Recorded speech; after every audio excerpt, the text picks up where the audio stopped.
चलो ठीक है, गुड मॉर्निंग। फिर से कंटिन्यू करता हूँ मैं। यहाँ पर देखिए, we have seen that atom consist of extra nuclear part and nuclear part.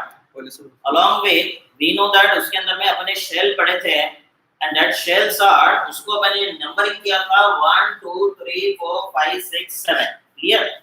और फिर इसके अंदर में उसको नाम दिया था मैंने K L M N, is a clear, O P Q and infinity. हो सकता है उतने दूर तक के। ठीक है, आगे में मैं चलता हूँ। वहां पर देखिए, this is we know that K की कैपेसिटी मैंने बता दिया था कितने इलेक्ट्रॉन्स होते हैं, 2। उसके बाद में एल का कैपेसिटी कितना था, 8 इलेक्ट्रॉन, ये मैं समझा चुका हूँ ऑलरेडी। एम का भी कैपेसिटी कितना है, 18 electrons, and along with N का कैपेसिटी रहेगा 32 इलेक्ट्रॉन्स। क्लियर? चले, उसके बाद में we know that there are subshells. ये हो गया शेल, इनको नाम दिया मैंने शेल्स। ये है शेल्स और which is also called as orbits. इनको बोला जाएगा subshells. These are subshells. Repeat कर लेते हैं। We know that S stand for, S के लिए मैंने बता चुका था आपको, called as what, sharp. P stand for principal, D stand for diffuse, F stand for fundamental. ठीक है, यहां तक के अपन गए थे। Is it clear to all you? और किसी को कुछ प्रॉब्लम है वो बात कर सकता है। ठीक है, तो आगे में अब देखिए कॉन्फ़िगरेशन कैसे करना है। Our topic is, today's topic is electronic configuration. Is it clear? Configuration में देखिए, वी नो दैट जैसे मैंने आपको दिया सोडियम है, सोडियम का एटॉमिक नंबर कितना होता है, 11। 11 को अपन कैसे कॉन्फ़िगरेट करेंगे, 2 8 1। ये आप 9th स्टैंडर्ड तक के पढ़ चुके हैं। देखिए, ये हो गया ओल्ड कॉन्फ़िगरेशन। इसको अपने को 11वीं में ज्यादा इंपॉर्टेंस नहीं है। We have the configuration orbital configuration, subshell configuration, SPDF के टर्म में जाता है। Clear to all of you? तो जिसे सोडियम को मैंने कॉन्फ़िगर करता हूँ 2 8 1। लास्ट शेल में कितना इलेक्ट्रॉन बैठा है, 1। That can be donated. तो ये कॉन्फ़िगरेशन हो गया shell configuration. But in 11th standard, we are interested in subshell configuration, SPDF के टर्म में जाए। तो I just have given you that is your 1s2, 2s2, 2p6, 3s2, 3p6, 4s2 and 3d10। ये configuration मैंने कल आपको बता दिया था। ठीक है, चले आगे में। तो this is I have given you 1s2, 2s2, 2p6, 3s2। Is it clear to all of you? चले, उसके बाद में and setting capacity, then why it has the electrons. M shell has the 18 capacity। ठीक है, n का कितना capacity रहेगा, 32। According to the formula आपको पढ़ा दिया है। This is according to the relation 2n square। Clear to all of you? What is 2n square? Because we know that Sachin has asked me, Sachin ने मुझे पूछा है कि that is your metal has the m shell has the 18 capacity। m का 18 capacity है by using which formula, 2n square. तो देखिए what is n? n का मतलब होता है shell. This is your first shell, this is your second, third and fourth. Clear to all of you? अब देखिए फर्स्ट का मैं यहां पे रखता हूं 1 का स्क्वायर। तो पहले शेल की कैपेसिटी कैसे होगी k की, ये फर्स्ट है, तो I am just putting 2 into 1 का स्क्वायर। क्लियर हो रहा है? ठीक है, चले। Sachin has asked me, therefore this is your 2। when I keep the n is equal to 2, तो मुझे यहाँ पर क्या मिलना चाहिए, 2 का देखो KL which is equal to 2 into 2 का स्क्वायर। 2 का स्क्वायर कितना हो जाएगा 4, 4 2 कितना हो गया 8, तो इसीलिए L का 8 हो गया। फिर मैं थर्ड के लिए जाता हूँ KLM, क्लियर, 2 मल्टीप्लाई बाय 3 का स्क्वायर, 3 का स्क्वायर कितना आता है 9, 9 2 कितना हो गया 18, इसलिए आपको 18 मिलेगा। चले, clear to all of you Sachin, it's okay, is it clear? उसके बाद में अरे हियर में सचिन पढ़ दे, चले ठीक है। उसके बाद में we know that number 4 is your n which is equal to 2 multiplied by 4 का स्क्वायर 16, एंड 16 2 कितना हो जाएगा 32। सपोज आपको इसके बाद वाला पूछा गया तो उसके लिए नंबर 5 आ जाएगा। 5 के लिए KLMNO, O को मैं कैसे प्रोडक्ट करूंगा 2 into 5 का square, clear to all of you, 5 का स्क्वायर कितना हो जाएगा रे 25, 25 2 कितना रहेगा 50, इज इट क्लियर? अब देखिए इसमें एक मजेदार बात है कि आपको ये तो मालूम है सिंपल, आपको क्वेश्चन उल्टा पूछेंगे। उल्टा मतलब कैसे रहेगा कि a shell having a capacity 50, वो शेल का 50 कैपेसिटी है, तो फिर वो शेल का नंबर कितना रहेगा और कौन सा उसका नाम रहेगा, ऐसा पूछा गया है क्वेश्चन, इज क्लियर? तो ध्यान में रखिए आपको इसी तरह से चलना है by using 2n square. Suppose मैंने आपको उल्टा दिया, 50 है मेरे पास में, अब 50 के लिए फार्मूला मेरे पास में क्या है 2n square is equal to कितना हो गया 50, तो मैं कैसे निकालूंगा n square is equal to 50 by 2 is equal to कितना हो जाएगा 25, और फिर मैं 25 को कैसे लिखूंगा n square is equal to 5 का स्क्वायर, तो मुझे क्या मिल जाएगा n इज इक्वल टू 5 मिल जाएगा। ये समझ में आया क्या सभी को? तो देखिए सीधा क्वेश्चन हमेशा जम जाता है, रिवर्स क्वेश्चन पूछा तो फिर प्रॉब्लम आता है, ठीक है? तो इसीलिए ध्यान में रखिए कि कोई भी शेल का नंबर ऑफ इलेक्ट्रॉन्स निकालना है तो फार्मूला क्या होगा अपने पास में 2n स्क्वायर, और 2n स्क्वायर से रिलेटेड आप फार्मूले में रखिए, जो वैल्यूज आपको दिया है उसको पुट अप करना है, और पुट अप करके you can find out which shell आ जाएगा 5 शेल, और 5 शेल का नंबर तो आपको मालूम है KLMNO, तो 5 वाला आपको कौन सा मिलेगा वो मिल जाएगा। Clear to all of you, समझ में आ गया? तो ये चीज को आपको थोड़ा सा ध्यान में रखना, ठीक है? और किसी को दिक्कत? सपोज आपको बोला गया है कि 72 है, और आपको मैंने बोला है कि शेल का कैपेसिटी, एक शेल है एंड वो शेल का इलेक्ट्रॉन का कैपेसिटी कितना है 32 है। मैंने बोल दिया आपको 32 है, सॉरी 72 है, और मैंने बोला कि 72 से रिलेटेड अभी मुझे निकाल के बताओ कि ये वाला कौन सा शेल होगा रे, तो कौन सा शेल हो सकता है? बाय यूजिंग फार्मूला आपने को रखना है 2n square is equal to 72, clear? तो मैं 2 से इसको डिवाइड कर लूंगा, n square is equal to 72 divided by 2 which is equal to कितना हो जाएगा 36, क्लियर टू वाला ये, और 36 हो गया तो n square is equal to 6 का स्क्वायर, तो मुझे n इज इक्वल टू कितना मिल जाएगा 6, it will be what 6th shell, और 6 शेल को आपको काउंट करना है KLMNOP, तो that will be called as which shell P shell, समझ में आ गया? और ये वाला कौन सा रहेगा आपका O शेल। क्लियर हो गया सभी को? तो ये अपना शेल पॉइंट ऑफ व्यू चल रहा था, ठीक है? और किसी को प्रॉब्लम? जाओ आगे में, किसी को दिक्कत होगा तो पूछ सकते हैं, ठीक है? कोई प्रॉब्लम नहीं है, नहीं समझा तो भी अपन बार-बार उसको समझाएंगे, because these are the basics. ये बेसिक आपके क्लियर होना चाहिए, आपके बेसिक क्लियर हो गया तो अपन आगे जा सकते हैं, ठीक है? चले, okay, very good. The Sahil has say that okay, now चलो मैं आगे चलता हूं, ठीक है? चलो नेक्स्ट, तो अभी मैं ऑर्बिटल की तरफ आता हूं, ठीक है? कॉन्फ़िगरेशन देखिए किस तरह से होगा, ये मिटाओ, ये रुक जाओ, किसी को नोट करना है, किसी को नोट करना है तो नोट कर सकते हैं, मैं थोड़ी देर के लिए रुक जाता हूँ, ठीक है। Shell point of view, you can note at this one, आप नोट कर लीजिए 1 मिनट के लिए। शीतल सेज यस,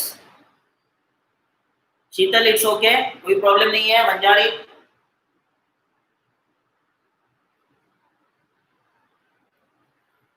चले जाओ आगे में, कोई प्रॉब्लम नहीं है किसी को,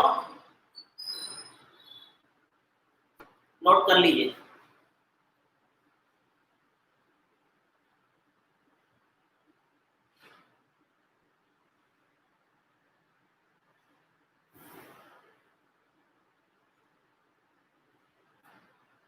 चलो I am going the next one, ठीक है। ये आपको क्लियर हो गया है। ऑर्बिटल कॉन्फ़िगरेशन में एक बार फिर से आता हूं मैं, ठीक है। वहां पर देखिए इस तरह से आपको समझा दे रहा हूं, वेरी वेरी इंपॉर्टेंट टॉपिक है, किसी को नहीं समझा तो आप बार बार पूछ सकते हैं, ठीक है।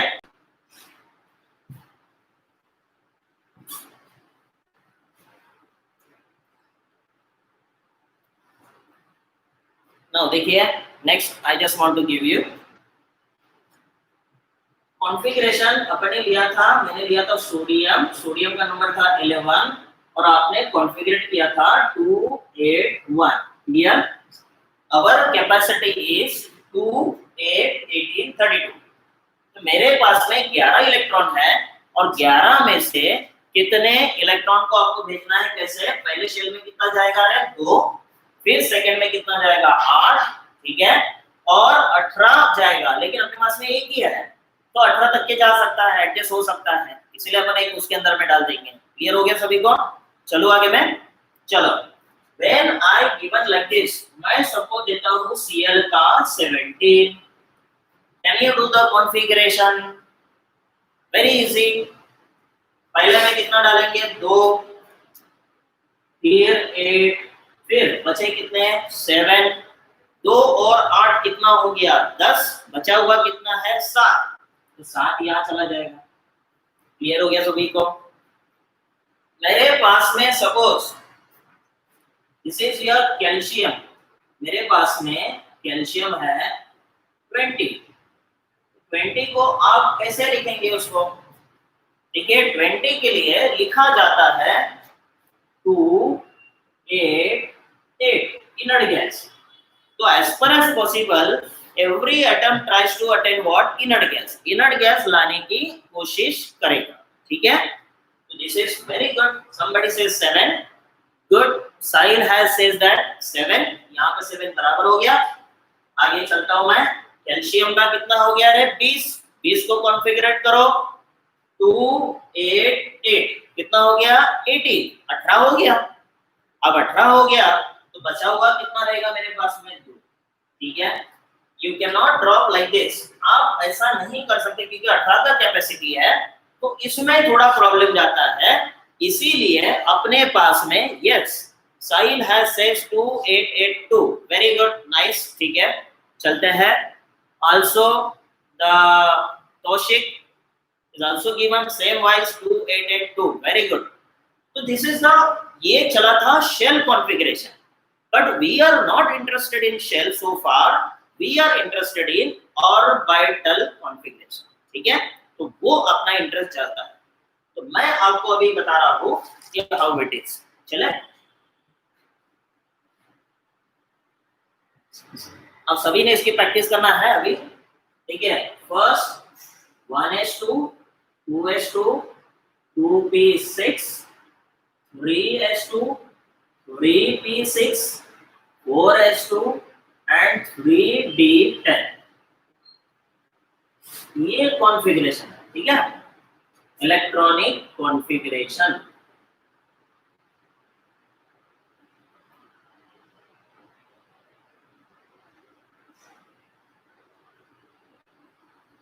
इलेक्ट्रॉनिक कॉन्फ़िगरेशन देखिए, सबशेल इलेक्ट्रॉनिक कॉन्फ़िगरेशन, अभी ये पैटर्न में अपने को चलना है, ठीक है। सभी ने अच्छे से ध्यान दो मैं क्या बोल रहा हूँ। तो I have first hydrogen, first element is hydrogen, hydrogen का एटॉमिक नंबर कितना होता है 1, क्लियर। लास्ट पीरियड में मैंने आपको बता दिया था, ठीक है। चले देखिए अभी एक है तो मैंने ऐसे आपको पढ़ाया था ZXA, ये समझा दिया था मैंने। और Z मतलब हो गया atomic number which is equal to number of protons which is equal to number of electrons। तो जितने प्रोटॉन रहेंगे उतना क्या रहेगा इलेक्ट्रॉन, और जितना उसका एटॉमिक नंबर है वही प्रोटॉन और वही इलेक्ट्रॉन कहलाता है।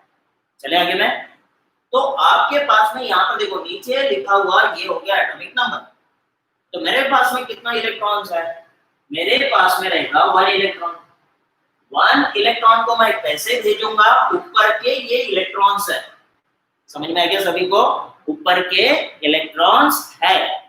अब ऊपर के इलेक्ट्रॉन्स को अपने को जमाना, जैसे अभी 2 8 8 करते थे उसी तरह से डालना। तो I just have 1s, s की कैपेसिटी कितनी इलेक्ट्रॉन है, देखो ऊपर में लिखा हुआ है 2। अब मेरे पास में कितना इलेक्ट्रॉन है, एक ही इलेक्ट्रॉन है, तो मैं उसको डालूंगा 1s1। ये क्लियर हुआ क्या सभी को? तो मैं आगे प्रोसीड करूंगा। चलो, और किसी को problem? Abha, are you getting? This is 1s1 clear to all of you? सभी को क्लियर हुआ क्या ये 1s1 चलना है? ओके, नेक्स्ट मेरे पास में है नंबर 2। हाइड्रोजन के बाद में कौन आता है, हीलियम। हीलियम का कितना नंबर होता है, 2। इसके पास में कितने इलेक्ट्रॉन्स है, 2 इलेक्ट्रॉन है। तो 2 इलेक्ट्रॉन को आप कैसे भेजेंगे, चलो बताओ, सभी लोग बताइए किस तरह से भेज सकते हैं अपन। चलो, I just want to tell you, मेरे पास में ये पहला दिख रहा है आपको, दिस इज हियर 1। s की कैपेसिटी कितनी इलेक्ट्रॉन है, 2। तो ज्यादा से ज्यादा कितने जा सकते हैं, 2, 1s2। क्लियर? चले, 1h2 नहीं 1s2 संजय, ठीक है। This is here Sanjay has written 1h2 not 1h, this is your s, remember this is your s, 1s2। Clear हुआ सभी को? दिस इज your 1s2, तो ये s है, ठीक है। Okay, Sanjay yes says yes, very good. चलो संजय, अबे आगे चलते हैं अपन, और Sanjay will give the answer, ठीक है। चौधरी, नंबर 3, हाइड्रोजन के बाद में कौन होता है, हीलियम। हीलियम के बाद में कौन आता है, लिथियम। लिथियम का नंबर है 3। चलो, how many electrons are there, 3। 3 को भेज सकते हैं, कौन भेज के बताएगा 3 electron? Sir repeat please. Okay, कोई प्रॉब्लम नहीं है। साहिल, साहिल चलो चेक करते हैं। साहिल सेज दैट रिपीट, ओके कोई प्रॉब्लम नहीं। साहिल लिसन, मेरे पास में अभी कितने इलेक्ट्रॉन है, 3। तो 3 इलेक्ट्रॉन को मैं कैसे भेज सकता हूँ? देखो पहले में कितने जाएंगे, 2। 3 है मेरे पास में, तो आप पहले 2 डालिए, ऊपर का गिनते जाओ, कोई दिक्कत नहीं है। That's why you want to write like this 1s2, क्योंकि पहले में 2 ही जा रहा है, ठीक है सभी को। उसके बाद में और कितना बचा है मेरे पास में इलेक्ट्रॉन, 1। तो hence you want to write second, second की तरह बढ़ना है, 2s1। टोटल काउंट करो, 2 + 1 कितना हो गया, 3। इसलिए 3 रहेगा अपने पास में। यहाँ तक ये क्लियर सभी को? यस, संजय क्लियर हो गया है। 1s2 2s1, very good. चलो आगे, और किसी को दिक्कत? चले,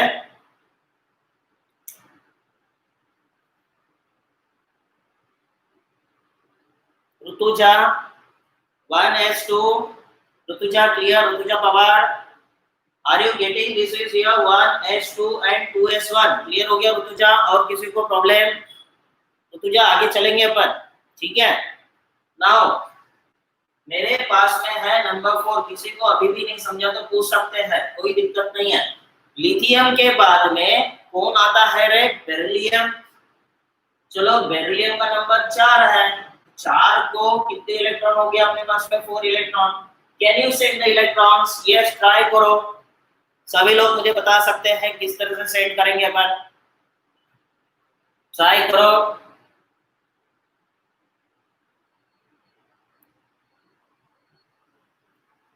ऋतुजा पवार, कैन यू से, आप भेज सकते हैं। This you can write it as, चलो 4 को भगाओ ऊपर के जैसा। देखिए ये कैसा आएगा अभी आपको, 2 और 2 कितने हो गए रे, 4। तो that's why you can write it as 1s2 1s2 2s2।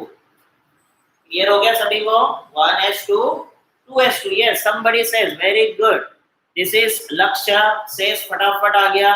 Okay, very good. Pandav has also given same 1s2 2s2, good. चले आगे चलूं मैं, और किसी को problem? Next, Parth has also given, बराबर है। Mamta has also given 1s2 2s2, good. Number 5, मैं 5 में चलता हूँ। बेरिलियम हो गया, बेरिलियम के बाद में चलता हूँ boron 5। There are how many electrons? 5 electrons. Can you send the 5 electrons? Yes, anybody else? 5 electron को भगाओ। ये देखो अभी ये कंप्लीट हो गया, 1s2 2s2, ये कंप्लीट हो गया। कंप्लीट होने के बाद में वहां पे 2 ही जाएंगे, तो 2 और 2 4 हो गया ना, एक बचा हुआ है, अभी वो आप नेक्स्ट में डालो, तो you will get it answer easily. Clear? तो किसी को दिक्कत? तो कैन यू सेंड, मैं एक समझा दे रहा हूं फिर से। This is your 1s2 2s2। अभी देखो नेक्स्ट वाला जाएगा, P में देखो, P में जाएगा। Yes, very good, very good. You are given. This is Parth has given 2p1. Yes, Lakshya has given also 2p1. Sahil has given 2p1. Good. Mamta has also given 2p1. Very good. This is your 2p1. Yes. Now, interestingly, I just want to give you one more thing. ठीक है? एक चीज आपको मैं बताना चाहूंगा। This is your, देखिए, हर एक ऑर्बिटल में कितने जाते हैं इलेक्ट्रॉन? 2 इलेक्ट्रॉन। एक ऑर्बिटल में 2 जाता है, तो एक ब्लॉक कहलाएगा ये ब्लॉक में 2 इलेक्ट्रॉन जाए। तो मेरे पास में यहाँ पे 2 इलेक्ट्रॉन है, जैसे S का कैपेसिटी कितना है? 2 इलेक्ट्रॉन। P का कैपेसिटी कितना है? 6 इलेक्ट्रॉन। B का कैपेसिटी है 10 इलेक्ट्रॉन, और F का कैपेसिटी कितना है? 14 इलेक्ट्रॉन। ये थोड़ा समझ लेते हैं। अब देखिए S का कैपेसिटी 2 है, तो कितना ब्लॉक बनेगा? ब्लॉक मतलब समझ में आ रहा है ना, ये घर रहेगा उसमें इलेक्ट्रॉन। इलेक्ट्रॉन जहां रहता है उसको बोला जाता है ऑर्बिटल्स, उसको बोलेंगे ऑर्बिटल्स। क्लियर? तो कैन यू टेल मी, एक ब्लॉक में 2 इलेक्ट्रॉन रहता है, मैं उल्टा पूछता हूं अभी आपको, एक ब्लॉक में कितने इलेक्ट्रॉन रहते हैं? 2 इलेक्ट्रॉन। तो 2 इलेक्ट्रॉन कितने ब्लॉक में रहेंगे? 2 इलेक्ट्रॉन एक ब्लॉक में रहेगा। तो मेरे पास में यहाँ पे 2 इलेक्ट्रॉन है, तो कितना ब्लॉक बनेगा इसको? एक ब्लॉक में। क्लियर हो गया सभी को? अब P में कितने इलेक्ट्रॉन्स है? 6 इलेक्ट्रॉन है, तो P में 6 इलेक्ट्रॉन्स है। और मैंने क्या बताया रे कि 2 इलेक्ट्रॉन एक ब्लॉक में रहता है, तो 6 इलेक्ट्रॉन कितने ब्लॉक में रहेंगे? 6 लोग कितने ब्लॉक में रहेंगे? एक घर में 2 जन रहते हैं, तो 6 इलेक्ट्रॉन कितने इसमें रहेगा? चलो फटाफट बोलिए, 1 2 3। Yes, very good, nice. The sir Pandav ने बता दिया, very good. Lakshya has also said the 3, very good, nice. This is आपको मिलेंगे कितने ब्लॉक मिलेंगे? आपको 3 ब्लॉक मिलेगा। Yes, very good, 3 block. Yes, very good. तो 3 ब्लॉक आपको मिला। अच्छा, डी में कौन बताएगा मेरे को? Yes, very good. अच्छा, डी में कौन बताएगा कितने ब्लॉक रहेंगे रे? डी की कैपेसिटी कितनी है? 10 electrons. Yes, very good, this is here. Pandav ने says 5 blocks. Yes, very good, this is here. Pandav ने बोल दिया है 5 ब्लॉक्स। वेरी गुड, 5 ब्लॉक्स रहेगा। एक ब्लॉक में होता है 2 इलेक्ट्रॉन, तो 10 electrons will be in how many blocks? 5 blocks. Yes, very good, nice, चल रहा है बढ़िया। अब F में मुझे बताइए कितने ब्लॉक बन सकते हैं? F में बोलिए, F की कैपेसिटी कितने इलेक्ट्रॉन्स हो गया है? 14 है। Yes, very good. Pandav has said power has also given the 7. Therefore, you will get how many blocks? You will get what? 7 blocks. 1 2 3 4 5 6 is a clear, and you will get what? 7. Clear? 1 2 3 4 5, 1 2 3 4 5 6 7। Very good, 7 हो गया। तो सबको समझ में आ रहा है यहाँ तक? की अच्छी बात है। किसी को नहीं समझा तो देखिए आस्क मी, पूछ सकता है, कोई दिक्कत नहीं है। ठीक है, चलो अभी आगे मैं, अब देखिए इसको इलेक्ट्रॉन्स को कैसे भगाएंगे। मेरे पास में यहाँ पर देखिए एस, ये वाला एग्जांपल ले रहा हूँ।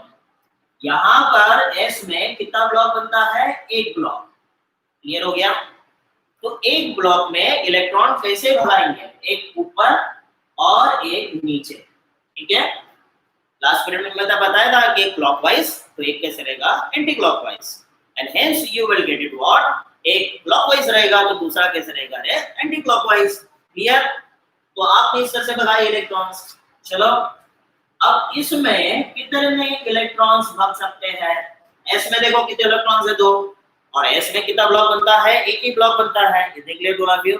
एक ही ब्लॉक आपको बनेगा। And that's why I just want to give you this is your 1 and 2। Clear हो गया सभी को? यही ज्यादा अपना काम का है। आगे में बहुत ज्यादा इंपॉर्टेंट टॉपिक है ये, कॉन्फ़िगरेशन। आपको कॉन्फ़िगरेशन आ गया तो केमिस्ट्री आधी आ गई, ये समझ जाना आपको, क्योंकि इसी के बेसिस पे there are lot of chapters. अपन इसके बाद में पीरियोडिक चैप्टर पढ़ेंगे, वो इसी के बेस पे पूरा। ये सबको आ गया तो कोई प्रॉब्लम नहीं है, 50% केमिस्ट्री आपको आ गया। आगे में देखिए पी में कितने ब्लॉक बनते हैं? I have already given how many blocks are there? 3 blocks. चले आगे में, तो मेरे पास में कितने ब्लॉक बनेंगे? यहाँ पर 3 ब्लॉक बनेगा। पी का 3 ब्लॉक। क्लियर? देखिए अभी 3 ब्लॉक हो गया तो मुझे बता सकते हैं पी में कितना इलेक्ट्रॉन है? एक ही इलेक्ट्रॉन है। अब एक इलेक्ट्रॉन है तो you have to send like this 1। Clear? Suppose P में 2 जाएगा तो आपको क्या करना है? मैं इधर ले लेता हूं, अभी इसको हटा देता हूं। अभी आपको थोड़ा थोड़ा क्लियर हो रहा है, you can give it a very easily answer.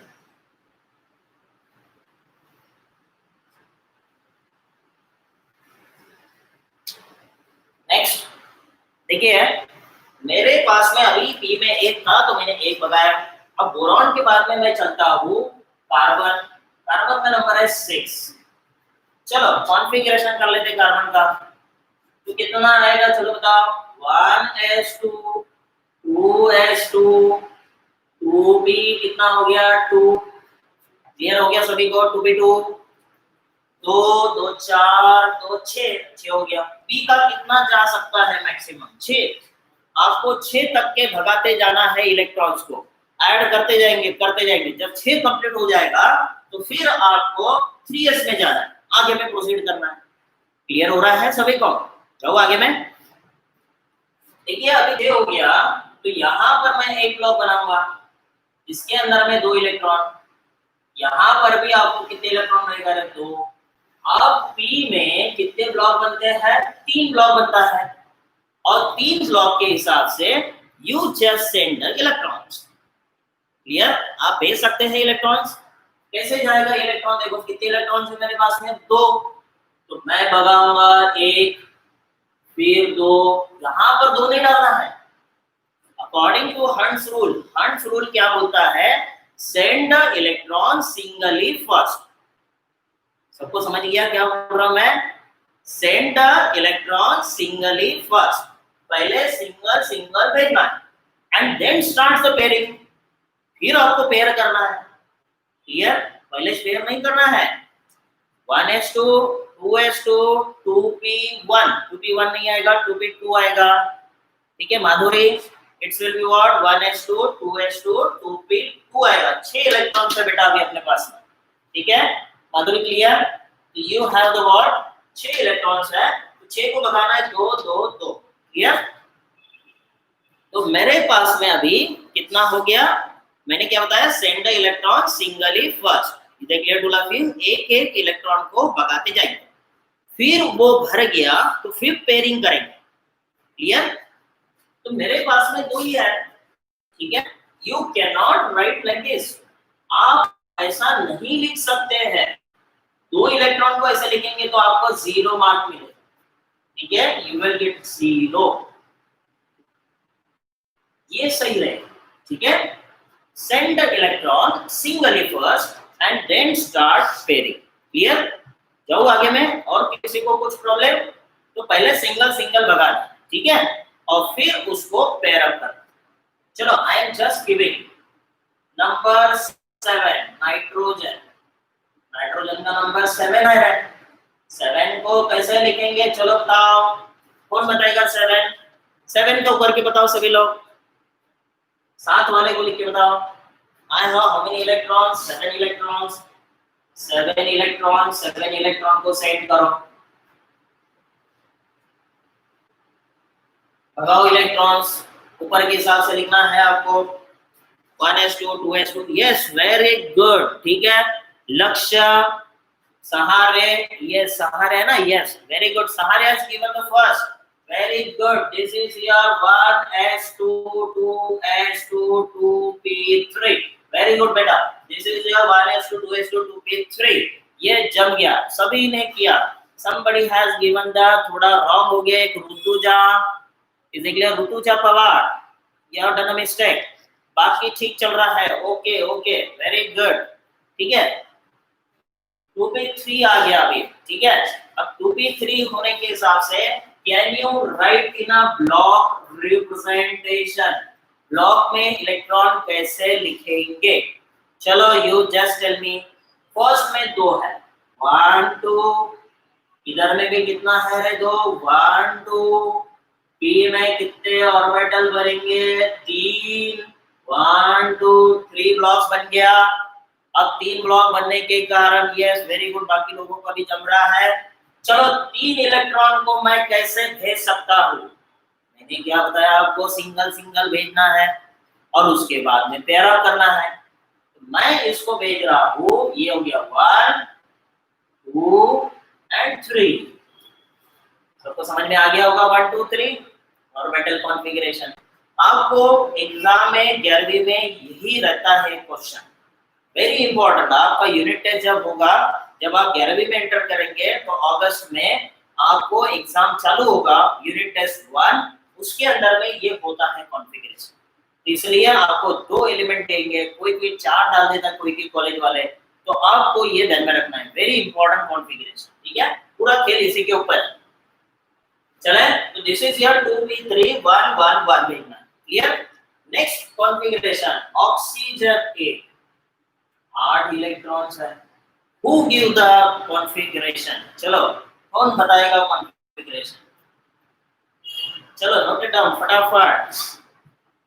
Yes, very good. This is your Sachin has given the answer first. Sachin, good. This is your, you can write it as 1s2 2s2 2p4। Very good. अभी तो very easy है बच्चों, क्योंकि continuation में चल रहा है ना। 7 के बाद में 8 है, तो आप p में 3 हो गया तो 4 डाल सकते हैं, कोई दिक्कत नहीं है, वेरी इजी है। चले, दूसरी चीज, अब यहाँ पर कितने बनेंगे? फटाफट बोलो, कितने इलेक्ट्रॉन्स हो गया? 2। यहाँ पर भी आपको भेजना है, एक क्लॉकवाइज एक एंटी क्लॉकवाइज पेयरिंग कर रहा है। इधर में you can consider as how many are there blocks? 3 blocks, p orbital है, 3 ब्लॉक होने के हिसाब से मेरे पास में कितने इलेक्ट्रॉन? अभी 4। 4 को कैसे भगाएंगे? You can not send like this, ये गलत हो जाएगा, ऐसे नहीं भेज सकते हैं, ये गलत हो जाएगा। तो फिर आपको किस तरह से डालना है? देखिए, ये इसको आपको मैंने क्या बताया, send the electron singly, single single डालना है। ये हो गया 1 2 3 एंड दिस इज योर 4। समझ में आ गया? यहां तक कि किसी को दिक्कत? एक चीज I just want to share with you, देखिए ये चीज को आपको ध्यान में रखना है। जितना अनपेयर्ड इलेक्ट्रॉन, व्हाट आई से, unpaired electron, unpaired electron called as its valency, very important. What is mean by valency? Unpaired electron. समझ में आ गया? What is mean by unpaired electron? Single single electron. तो जो सिंगल इलेक्ट्रॉन होते हैं, this is called as it's क्या रहेगा? Valency. अरे इज इट क्लियर? तो मुझे बता सकते हैं इसकी वैलेंसी कितनी होगी? पहले वाले की वैलेंसी, ये बनेगा एक ऑर्बिटल सिंगल इलेक्ट्रॉन, यहाँ पर देखिए पेयर्ड हो गया। तो मुझे बता सकते हैं हाइड्रोजन की वैलेंसी कितनी हो जाएंगे? 1 अनपेड इलेक्ट्रॉन। क्लियर हो गया सभी को? तो जो सिंगल इलेक्ट्रॉन होता है दैट इट्स वैलेंसी। चलो ये ऑर्बिटल कंसेप्ट है। यहाँ पर इसमें देखो एक भी अनपेड नहीं है, ऑल इलेक्ट्रॉन्स आर पेयर्ड, सभी के सभी इलेक्ट्रॉन पेयर्ड है। दिखा सबको? पेयर्ड होने की वजह से इसकी वैलेंसी कितनी हो जाएगी? 0। ये बना आपका 0। और इसीलिए inert gas has no valency, all shells are completely filled, all orbitals are completely filled, सभी पूरे के पूरे भरे हुए होते हैं, इसीलिए इसकी वैलेंसी कितनी होती है? 0। Clear to all of you? यहाँ देखिए किसी को दिक्कत? ये वाले में देखिए कितनी वैलेंसी आएंगे? ये हो गया फर्स्ट वाले में कितने ब्लॉक हो गया? एक ब्लॉक, एस में भी 2 ब्लॉक। तो यहाँ पर देखिए ये 2 इलेक्ट्रॉन है, यहाँ पे सिंगल। तो कितनी वैलेंसी होगी इसकी? वैलेंसी कितनी रहेगी? 1। समझ में आ गया सभी को? Valency concept? Yes, very good. ठीक है, Pandav has says 1 valency. Good. Can you tell me beryllium का वैलेंसी कितना आ सकता है? वो tell me the beryllium.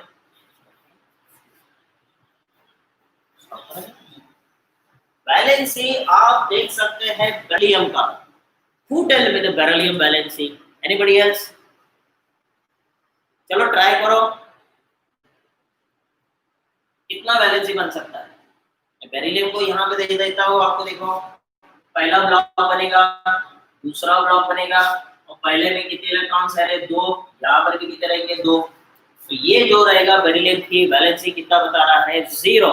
Yes, Pandav has given 0। Is it clear? 0 0 0 तो नहीं आएगा। मैंने क्या बताया? No doubt your answer is correct. Those have given, Dilip has given 2। No doubt beryllium की वैलेंसी 2 है, बट अभी ये केस में बेरिलियम का वैलेंसी कितना हो गया? 0। Is clear? और उसको प्रूव करने के लिए आपको इलेक्ट्रॉन को शिफ्ट करना पड़ता है आगे में। तो somebody says the valency 2 absolutely correct. This is called as ground state. मैं इसको समझा रहा हूं आपको, देखिए हर एक जन अच्छे से ध्यान में रखिए हाउ इट इज, क्योंकि concept is little bit different. ठीक है, नाउ देखिए ये हो गया आपके पास में 2 इलेक्ट्रॉन, यहाँ पर भी 2 इलेक्ट्रॉन। फिलहाल इसकी वैलेंसी आपको कितना मिल रहा है? This is called as ground state configuration. Ground state configuration. तो यहाँ पर वैलेंसी मिल रहा है आपको 0। क्लियर? ग्राउंड स्टेट में। लेकिन मैं जो सभी लोगों ने 2-2 आंसर दिया है, somebody says Pandav and Salve has given 0, that is also correct at ground state.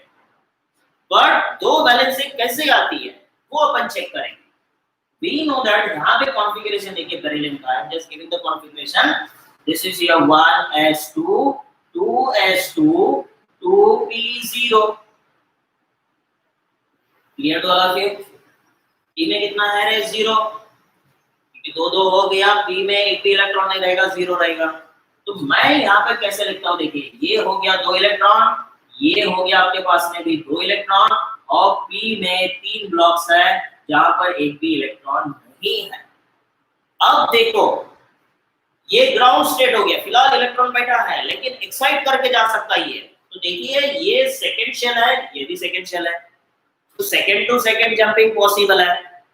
First to second, जैसे मैंने बताया कि this is your first shell, this is your second shell, ये हो गया फर्स्ट, ये हो गया सेकंड। यहां से इलेक्ट्रॉन को जंप करने के लिए बहुत ज्यादा एनर्जी लगेगा, लेकिन ये हो गया 2s और ये हो गया 2p और ये हो गया 1s। तो 1s से 2s में जंपिंग करने के लिए बहुत एनर्जी लग रहा है, लेकिन 2s से 2p में जंपिंग करना बहुत ही इजी है। क्यों बहुत ही इजी है?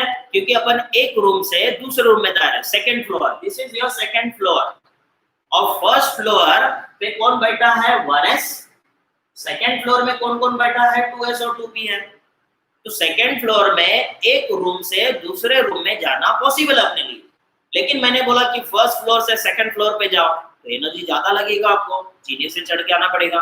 लिफ्ट को छोड़ दीजिए, लेकिन एनर्जी तो लग रहा है ना। तो इसीलिए यहाँ पर आपको second to second jumping possible है, थर्ड टू थर्ड पे जंपिंग पॉसिबल है, इज क्लियर? लेकिन 1 से सेकंड में सेकंड से थर्ड में जाना बहुत दिक्कत वाला काम होता है, उसको एनर्जी ज्यादा चाहिए, ठीक है। अब देखो excited state, this is your excited state configuration, ये हो गया ग्राउंड स्टेट। एक इलेक्ट्रॉन यहां से जंप करके इधर जाएगा, clear to all of you, एक इलेक्ट्रॉन यहां से जंप करके इधर जाएगा। अब जाने के बाद में मुझे बता सकते हैं कॉन्फ़िगरेशन क्या होगा after jumping. After jumping you will get what 1s2 as it is रहेगा, फिर 2s में से इलेक्ट्रॉन एक जंप करके काय में गया रे, p में गया, तो ये वाला इलेक्ट्रॉन जाके यहां जाएगा। आपको समझ में आ गया है? तो इलेक्ट्रॉन यहां से जंप करके इधर जा रहा है, तो मुझे बता सकते हैं s में कितने इलेक्ट्रॉन हो गया रे 2, और 2s में नाउ, और 2p में चलो मुझे बता सकते हैं ये 2s में कितना बचेगा 1, और 2p में कितना आएगा 1। क्यों ऐसे हुआ समझ में आया सभी को? क्यों ऐसे हुआ? Excited state, is that clear to all of you? Excited state, is that clear to all of you? Excited state में जा रहा है वो इलेक्ट्रॉन, जंप करके जाते हैं बॉन्डिंग बनाने के लिए। such atoms are doing something, they shift their electron and start combining with other। अब मुझे बताओ ग्राउंड स्टेट में इसकी वैलेंसी कितनी थी 0, क्योंकि सभी इलेक्ट्रॉन पेयर्ड थे और सभी के सभी पेयरिंग हो गया, तो nobody will react with each other। लेकिन बेरिलियम इज फॉर्मिंग, बेरिलियम क्या बनाता है कंपाउंड BeCl2, ये कंपाउंड बना रहा है, और बेरिलियम डाइक्लोराइड ये कंपाउंड बना रहा है, तो बेरिलियम की वैलेंसी कितनी दिख रही है 2, या पढ़ चुके इंटरजेंडर वैलेंसी, तो बेरिलियम का वैलेंसी 2 है, फिर ये कैसा कंपाउंड बना रहा है? अपने तो बोला था यहाँ पर उसकी वैलेंसी 0 बता रहा है, तो it should not form the compound, but why it is forming the compound? ये साइंटिस्ट ने फिर उसके ऊपर विचार किया कि ये कैसे बना रहा है। फिर उन्होंने सोचा कि यहाँ पे कुछ तो भी चीज हो रहा है, and that will be which one? Excited। Electron यहाँ से जंप करके इधर जा रहा है। अब देखो यहाँ पे जंपिंग करके आया, तो everybody know that यहाँ पर कितना इलेक्ट्रॉन हो गया 1, और p में भी कितना इलेक्ट्रॉन हो गया 1। सबको क्लियर हो गया होगा अभी? तो देखिए यहाँ पर how many are unpaired electron. चलो अनपेयर्ड मतलब जो पेयर्ड नहीं हुआ है, ये पेयर्ड है और ये अनपेयर्ड है, तो कितना अनपेयर्ड है रे electron 2। Yes, therefore it's valency will be कितना रहेगा? समझ में आ गया? क्वेश्चन होता है कि beryllium in their ground state shows which valency? Beryllium is showing which valency 0, but excited state में it is showing how many valency? 2 valency. Clear? Concept clear? और किसी को दिक्कत? वही कांसेप्ट को मैं कार्बन के तरफ लेके आता हूं, ठीक है, कार्बन के तरफ। So you just tell me for the carbon, I am just giving like this। आप लोग नोट कर लेना, बाद में मैं इसको कल फिर से आ रहा हूँ डिटेल, ठीक है, फिर से मैं सिस्टमैटिकली लिख के दूंगा आपको पूरा each and everything. I am giving systematically, कल के पीरियड में आपको पूरा सिस्टमैटिक जाएंगे फिर से, ठीक है, हाइड्रोजन से लेके तो अप टू 30 एलिमेंट्स जिंक तक के जाएंगे धीरे धीरे 1 बाय 1, ठीक है। आज सिंपली आप दिमाग में डालो, और कोई नहीं समझा तो अपन कल भी डिस्कस कर सकते हैं, ठीक है, बिकॉज दिस इज बेसिक्स और आपको आना चाहिए, ठीक है। ओके, और कुछ दिक्कत? हाँ, okay, Anil as says please repeat sir। Okay, कोई प्रॉब्लम नहीं है, मैं यहाँ रिपीट कर रहा हूँ बेटा, ठीक है। अभी यहाँ पे ध्यान दो, तो वी नो दैट कार्बन का यहाँ पर रिपीट कर रहा हूँ मैं, ठीक है, यहाँ पे क्लियर हो जाएगा आपको। 1s2 2s2 2p2, तो इसकी वैलेंसी कितना हो गया बेटा अनिल? इसीलिए कितना वैलेंसी हो जाएगा 2। क्यों वैलेंसी 2 होगा? क्योंकि अनपेयर्ड इलेक्ट्रॉन कितना है 1 2, ये तो पेयर्ड है, ये पेयर्ड है, और ये कैसा है? अनपेयर्ड है। तो अनपेयर्ड मेरे पास में कितने इलेक्ट्रॉन दिख रहा है बेटा? 2, इसलिए उसकी वैलेंसी कितनी रहेगी? 2। क्लियर? चलो आगे मैं, तो ये वैलेंसी हो गया 2। लेकिन everybody know that carbon is forming how many bond? 4 bond. Carbon 4 bond बनाता है, ये आप पढ़ चुके हैं। और आप जो 10वीं में कॉन्फ़िगरेशन करते थे C6 का, कैसे कर देते? 2 4, इसके लास्ट शेल में कितने इलेक्ट्रॉन है? 4, इसीलिए इसकी वैलेंसी कितनी हो गई? 4, इसीलिए वो 4 बॉन्ड बनाता है। लेकिन ऑर्बिटल कॉन्फ़िगरेशन में वैलेंसी कितनी दिखती है? 2। तो इसीलिए अभी अनिल अपने को क्या करना है? अभी उसको शिफ्ट कराना है, ठीक है, शिफ्ट करो। देखिए दो से दो में शिफ्टिंग पॉसिबल है। क्यों शिफ्टिंग पॉसिबल है? क्योंकि यहाँ पर देखो वैकेंट है, ये दिख रहा है सभी को, ये वैकेंट है। What is mean by vacant? खाली ऑर्बिटल।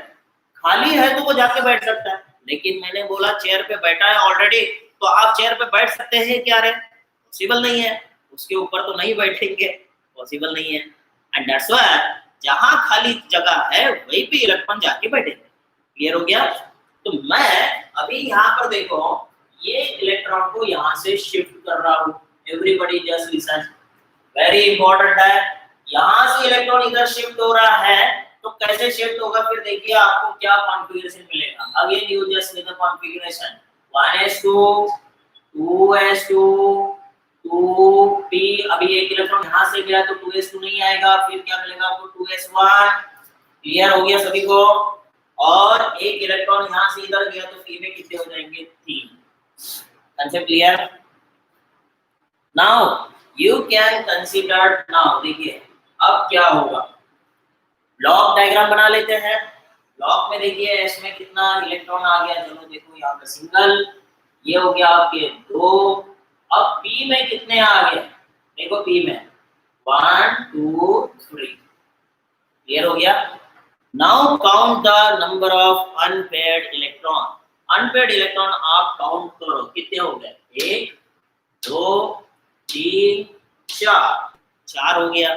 और इसलिए इसकी वैलेंसी आपको कितनी मिलेंगी? रे 4 वैलेंसी आपको मिलेगी। क्लियर हो गया कंसेप्ट सभी को? ठीक है। और किसी को कुछ प्रॉब्लम? ठीक है, तो दिस इज योर वैलेंसी 4। जब तक के सबके कंसेप्ट क्लियर नहीं होते अपन रिपीट करते जाएंगे। Once you got it you can easily answering दे सकते हैं। जो आगे में तो कार्बन 4 वैलेंसी कैसे बता रहा है, ये आपको क्वेश्चन है 11वीं में। ठीक है, आपको यूनिट टेस्ट में पूछेंगे कि explain the valency of carbon 4 on the basis of orbital configuration. तो उस टाइम पे आपको बताना है this is your excited state, excited state configuration.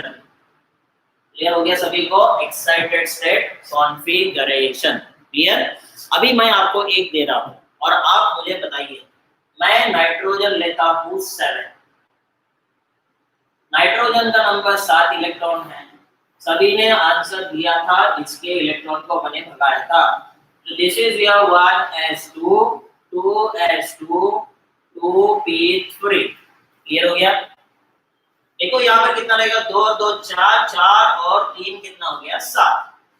Just आप इसके नीचे में ब्लॉक बनाइए 2, इधर में भी कितने इलेक्ट्रॉन रहेंगे? 2। अभी p में कितने इलेक्ट्रॉन है? 3। तो 3 को भगाओ। 3 को कैसे भगाना है मैंने बताया, सिंगल सिंगल 1 2 3। इसलिए इसकी वैलेंसी कितनी रहेगी? 3। क्लियर हो गया सभी को? तो अवर कंसेप्ट दिमाग में क्या डालना है, जो जो मैं बता रहा हूँ, और एक ऑक्सीजन लेता हूँ, फिर आपको क्लियर हो गया। ये 4 चीजों को दिमाग में डालना है। ठीक है, I just want to give you oxygen.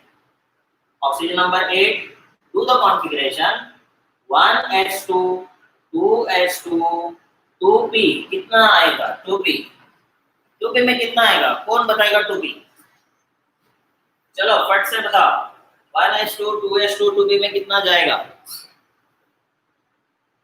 कौन बता पाएगा? Yes, very good. Is that clear to love you, Chaudhary? Piyush Chaudhary has given. Is that clear to love you? This is your 1s2 2s2 2p5। गलत हो गया बेटा, 2p5। Chaudhary total number कितना है मेरे पास में? 8 है। 8 को भगाओ, कितना रहेगा? 8। तो यहाँ पर आएगा 4। Very good, maximum student has given 2p में 4 4 4। Very good, nice. अभी इसको देखो किस तरह से होगा। मेरे पास में यहाँ पे 2 हो गए, इधर में भी कितने हो गए? 2। p में कितने ब्लॉक बनता है? 3। Now can you tell me, अभी मैं डालता नहीं उसके अंदर में, और सभी को मैं पूछ रहा हूँ how many unpaired electron will be there? कौन बताएगा कितने अनपेयर्ड इलेक्ट्रॉन? कितने अनपेयर्ड इलेक्ट्रॉन? अनपेयर्ड मतलब सिंगल सिंगल, पेयर्ड नहीं। कौन करके बताएगा? Very easy. Give the reply. How many unpaired electron? 1, 2, 3, 4, 5, 6. कितने हो सकते? Yes, very good. 2. Is that clear? Panda has given very good answer. 2, 2. Yes. सभी लोगों ने maximum has given the 2 answer. Very good. How it is? 1, 2, 3, 4. Yes, this is here. How many unpaired electron? 2 unpaired electron है. Very good. This is your 2 unpaired electron. 2. And Gopal Bhoyar you are return only 1. बेटा गलत है. कितना unpaired electron है? 2.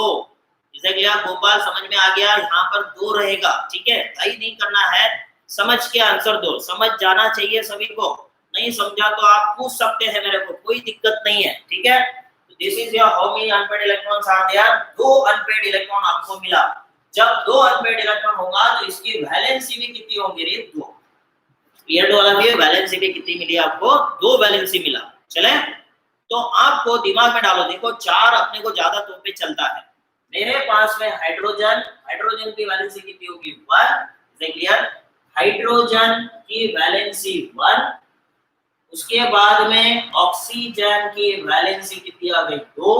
देखो valency 2 है oxygen का. उसके बाद में नाइट्रोजन की वैलेंसी कितनी हो गई रे? 3. इसे clear to love you? Hydrogen 1, इसे क्लियर?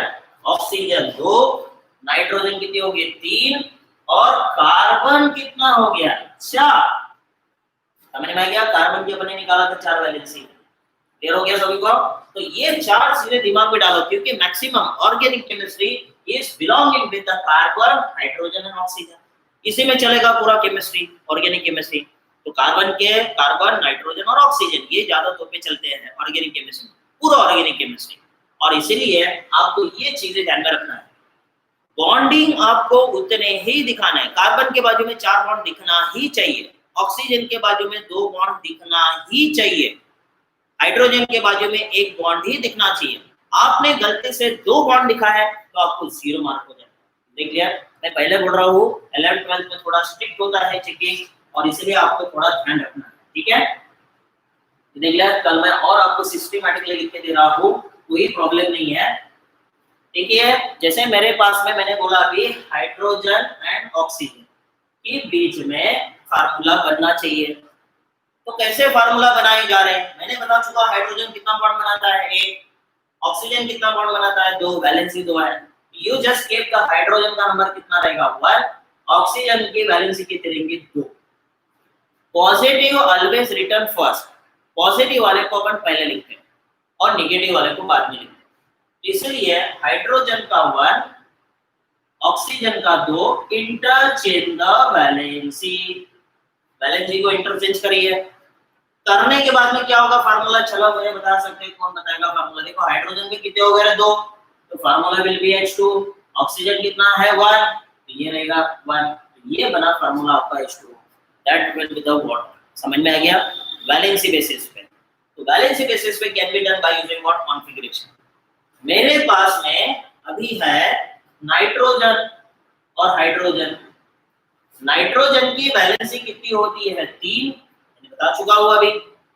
यस, नाइट्रोजन की वैलेंसी कितनी रहेगी? 3. हाइड्रोजन की वैलेंसी कितनी है? 1. Interchange the valency. What will be the formula? कौन बताएगा फार्मूला क्या बन सकता है? Very easy. आप लोग 9th स्टैंडर्ड में पढ़ चुके हैं.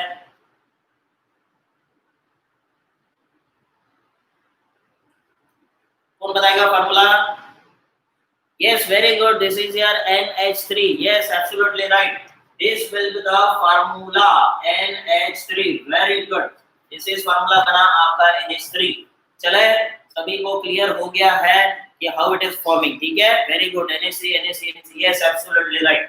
One more I just want to give you. ये सब अपन पढ़ेंगे पीरियोडिक टेबल में. बहुत सारे एलिमेंट कैसे फार्मूला बनाता है, क्या बनाता है, पूरा डिटेल. तो दिस इज योर वैलेंसी. आपको रहेगा नाइट्रोजन की 3, हाइड्रोजन का 1. अभी मैं कार्बन की तरफ पढ़ता हूँ. कार्बन की वैलेंसी और हाइड्रोजन, चलो कौन बताएगा फार्मूला? कार्बन की वैलेंसी होती है 4, हाइड्रोजन की valency 1. Interchange the valency. What will be the formula? कौन बताएगा फार्मूला क्या होगा? वेरी इजी, बताइए। Yes, very good, this is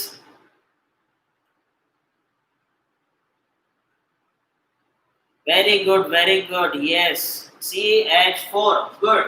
This will be the formula will be CH4, absolutely right, this is the CH4। अभी मैं आपको एक और पूछता हूँ, देखते हैं आप लोग क्या आंसर दे सकते हैं कि फार्मूला कैसे बन रहा है बैलेंसिंग बेसिस पे, ठीक है? तो I just want to give you carbon और ऑक्सीजन। अभी मैं नंबर नहीं दे रहा हूँ, अभी आप लोग ये निकाल के बता सकते हैं, चेक करते हैं कौन बता सकता है कार्बन और ऑक्सीजन के बीच में क्या फार्मूला बन सकता है। कार्बन और ऑक्सीजन के बीच में कौन बताएगा? कार्बन और ऑक्सीजन के बीच में क्या फार्मूला बन सकता है? मैंने अभी पढ़ा दिया, कार्बन की वैलेंसी 4, ऑक्सीजन की वैलेंसी 2, कौन बताएगा? C2H4, Mohinkar, okay Dilip, yes C2O4 no doubt, लेकिन उसको बेटा कैंसिल करना है, is clear to all of you? CO2, yes, Malve has given very good answer, this is your CO2, yes, Nehal, you have given correct answer। Carbon की valency 4, oxygen की valency 2, तो बराबर है, उन्होंने फार्मूला लिखा था C2O4, एग्जैक्टली करेक्ट। लेकिन आपको ये लेना है कि इसका आपको क्या करना है, सिंपल वाला कैसे रहेगा। This is your 2 1s are 2 2s are, now interchange the valency and you will get a formula CO2, clear? That is the correct answer, ठीक है? चलो ठीक है, यहाँ तक के clear, very good, maximum has given CO2 answer. ये आपको नियर अबाउट अभी थोड़ा थोड़ा बेसिक हो गया है। अभी कंटिन्यूएशन में आपका क्लास बायो का है अभी, ठीक है? एंड आपको वैसे ही बने रहना है, clear to all of you? Bio के सर आएंगे और कंटिन्यूएशन में चलेगा। कल आपको एक कॉपी बनाना है अच्छे से, मैं सिस्टमैटिकली आपको लिख के दूंगा इलेक्ट्रॉनिक कॉन्फ़िगरेशन, ठीक है? Very very important. चलो थैंक यू बेटा, all of you, thank you.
Guys, good morning.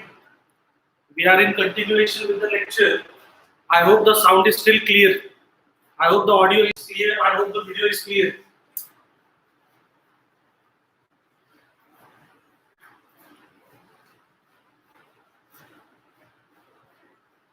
Yesterday, we just introduced ourselves with biology. And as I told you yesterday that what is required is the correct temperament, the right kind of attitude towards this new stream that we have selected. You have selected to be in science.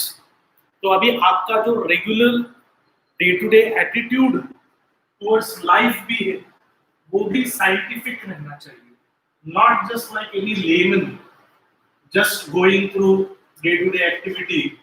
क्या आजू बाजू में दुनिया चल रही है, मुझे कुछ फर्क नहीं पड़ता, दिस काइंड ऑफ एटीट्यूड अभी नहीं चलेगा. Not that your life will stop, but you won't be successful, and that is what I'm worried about more. Okay, abhi biology, like I told you last time, if we look into the syllabus that has been given to us for the section of biology, उस syllabus में बहुत अलग अलग प्रकार की चीजें हैं. जैसा उस सिलेबस में आपका रेगुलर जूलॉजी और बॉटनी, आपको बायोलॉजी बोला तो आपको सिर्फ जूलॉजी और बॉटनी समझ में आता है. एंड 100% हमारे यहाँ बायोलॉजी में वी आर हैविंग जूलॉजी का part also, we are having botany का part also, but other than that we are having a very deep study of cells. Cell क्या है, अलग अलग प्रकार के सेल्स कौन से हैं, उन सेल्स के अंदर चीजें क्या है, सेल्स काम कैसे करते हैं, सेल्स मल्टीप्लाई कैसे करते हैं, ये सभी चीजें बहुत डिटेल में हमें हमारे सिलेबस में दी गई है. और actually it makes a separate subject called as cell biology. Getting this? Okay, तो under the biology that we will be studying for next 2 years, 11th का भी बात कर रहा हूं मैं और 12th का भी बात कर रहा हूं मैं, हमारे पास बायोलॉजी में सिर्फ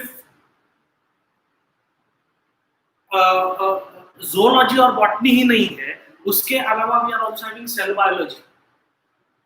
कहीं तो भी डीएनए, आरएनए, प्रोटीन्स, ये नाम आप सुनते रहते हैं.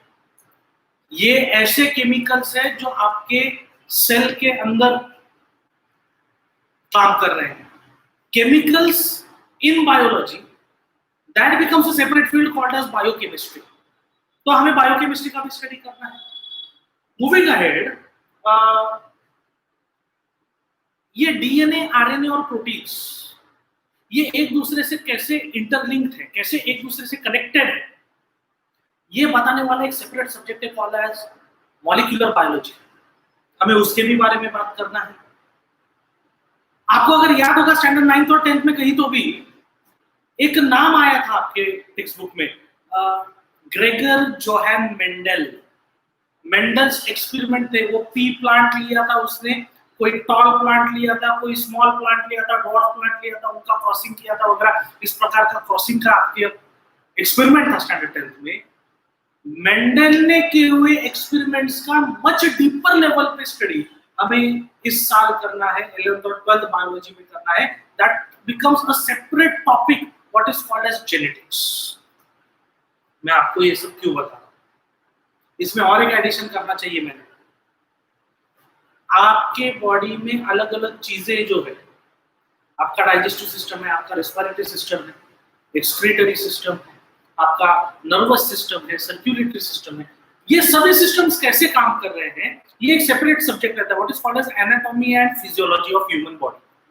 हमें उसके 7 अलग अलग चैप्टर्स देखने, 7 डिफरेंट चैप्टर्स.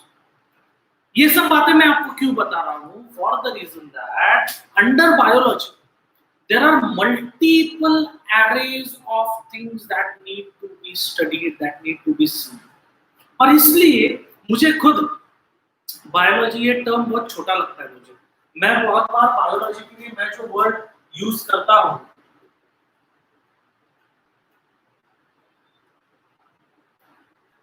वो है life science. You are going to study the science of life. Biology का मतलब it is actually life science. And talking about life, talking about living organisms, how do we define life? आप अगर किसी material को living material कह रहे हैं या आप किसी मटेरियल को नॉन लिविंग मटेरियल अगर कह रहे हैं, how do we differentiate? What are the characteristic features that decide whether a given material is living or non-living? जैसे मेरे सामने अभी मुझे ये इंक का बॉटल दिख रहा है. ओके, ये हम व्हाइट बोर्ड पे लिखते हैं, तो ये जो पेन यूज करते हैं उसमें ये डालने के लिए इंक बॉटल है. Now I am thinking, is it a living material or a dead material? समझ रहे हैं? ओके, तो यहाँ पे हमने, because we are studying biology, because we are studying life science, we need to first define life. पहले life क्या है पता रहना चाहिए, उसके बाद हमने लिविंग ऑर्गेनिजम्स का स्टडी करना चाहिए। लिविंग ऑर्गेनिजम्स में इन जनरल, लिविंग ऑर्गेनिजम्स में कुछ स्पेसिफिक फीचर्स पाए जाते हैं। आज हमारा लेक्चर जो है वो इन्हीं फीचर्स की तरफ कॉन्सेंट्रेट करने वाला है। जैसा एक इंपॉर्टेंट फीचर ऑफ लाइफ, हम लाइफ की बात कर रहे हैं, one important feature of life is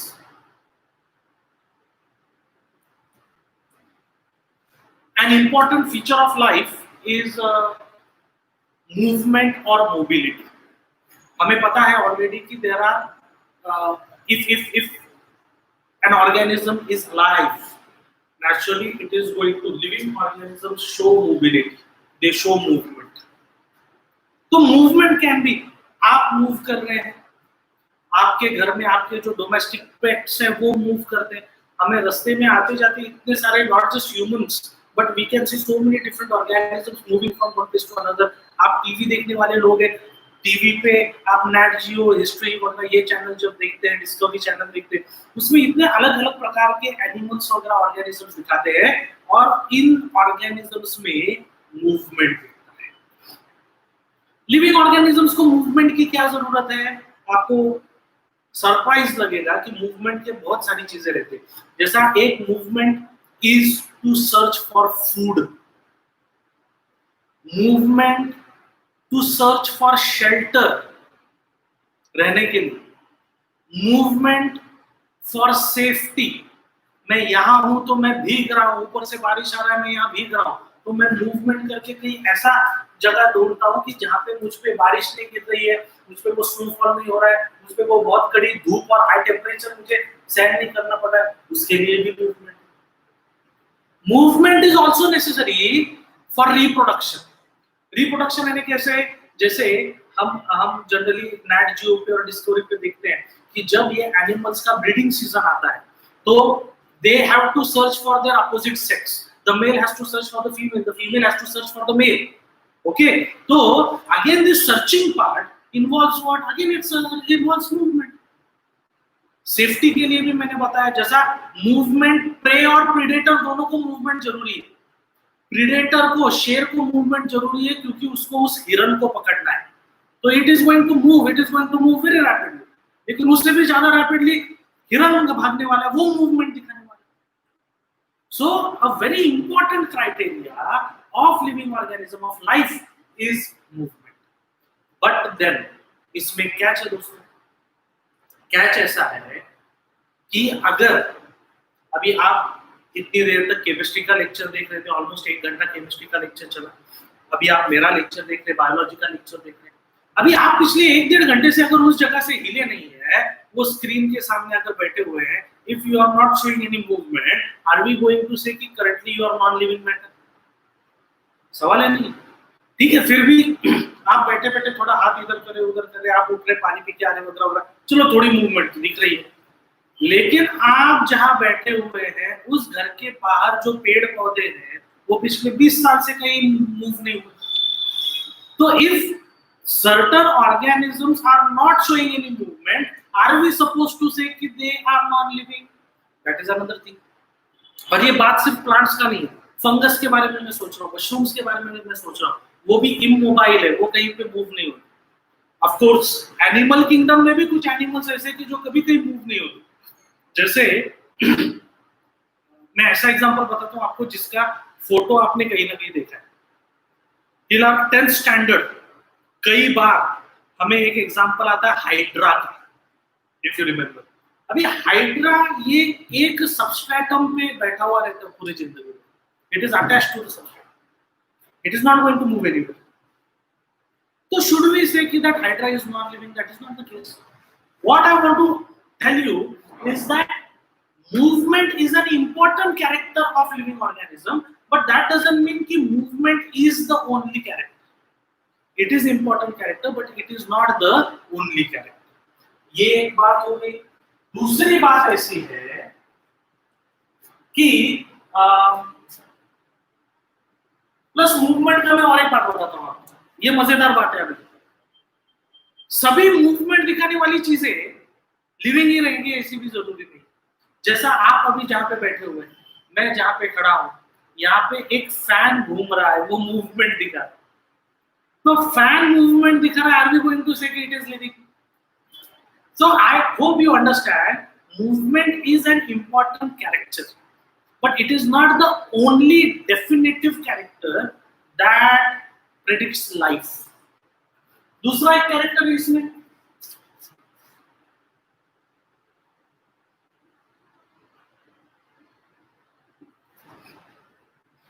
reproduction. All living organisms strive, they work hard ultimately for reproduction. Reproduction क्यों जरूरी है दोस्तों?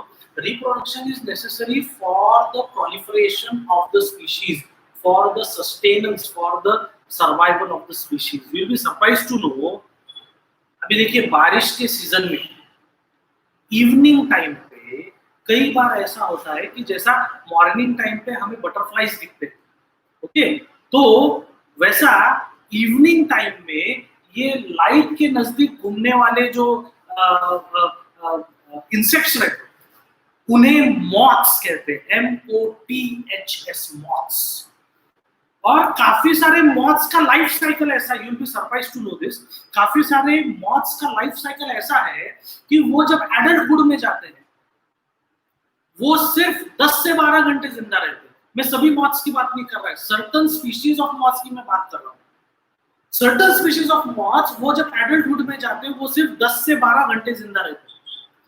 उनका एडल्ट फॉर्म जो रहता है, उस एडल्ट फॉर्म के पास विंग्स रहते हैं, लेग्स रहते हैं, माउथ नहीं रहता, क्योंकि एडल्ट फॉर्म जब 10-12 घंटे जिंदा रहने वाला है, उतने 10-12 घंटे में eating food is not a priority, on the contrary it is not required at all. उतने 10-12 घंटे में उन मॉथ्स को एक ही काम करना है, they have to search for their opposite sex. If the male is there, it has to search for the female. If the female is there, she has to search for the male. They have to mate. Mating के बाद male immediately मर जाता है, female meeting के बाद egg laying करेगी और egg laying के बाद वो भी घंटे 2 घंटे में वो भी मर जाएगी। आप इनका लाइफ साइकिल देखिए, एडल्टहुड में वो हार्डली कुछ घंटों के लिए जिंदा रहते हैं, क्योंकि उतने एडल्टहुड में उनका मेन क्राइटेरिया क्या है?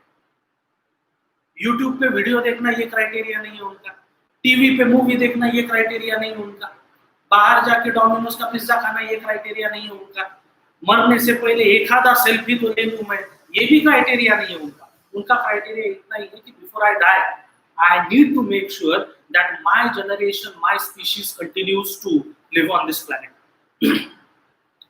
रिप्रोडक्शन इतना जरूरी है दोस्तों। रिप्रोडक्शन के लिए अलग अलग ऑर्गेनिजम्स ने अलग अलग फिजिकल, साइकोलॉजिकल और बिहेवियरल चेंजेस किए हुए अपनी बॉडी में। आगे जाके हमें देखना है धीरे धीरे, स्पेसिफिकली एनिमल किंगडम चैप्टर जब शुरू होगा तब मैं आपको ये डिटेल में बताऊंगा। लेकिन मुझे यही आपको बताना है कि ultimately reproduction is such an important criteria for life. लेकिन फिर से इसमें भी if certain organism is not reproducing or unable to reproduce, that doesn't mean that immediately we should group it or categorize it into a non-living organism.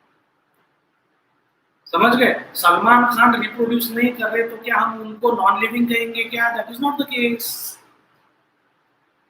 मैं पहले जहां रहता था वहां मैंने एक आंवले का पेड़ लगाया, 4-8 साल में वो काफी अच्छा ग्रो हो गया, लेकिन उसे फ्लावरिंग कभी नहीं आया, और क्योंकि उसको फ्लावरिंग कभी नहीं आया उसको फ्रूटिंग्स भी कभी नहीं। तो वो पेड़ तो जिंदा है, it is a living entity, लेकिन it is not a reproducing entity. But of course reproduction is an important criteria of life, but it is not the only criteria of life. और एक क्राइटेरिया है,